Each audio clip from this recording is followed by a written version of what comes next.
4 packs ang setup natin ngayon sa Montalban Guest House. So ito yung sala, ayan yung sofa bed.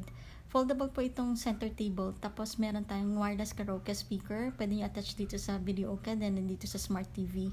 May mga card and board games din tayo. Meron tayong dining table, mga small appliances.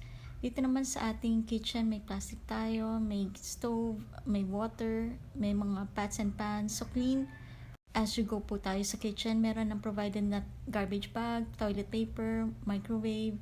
Grilling is outside. Ito yung aircon room na may double deck. So apatan ang maximum nito. May lamp ng light projector. Salamin, ref, may blanket. Sa next bedroom ay queen bed, 2 packs yan. Pero ang total capacity ay 3 packs. Pero maximum nito 300 Mbps. So may personal fridge, may massager, may aircon at fan, may towels, may flat iron board, whole body meal.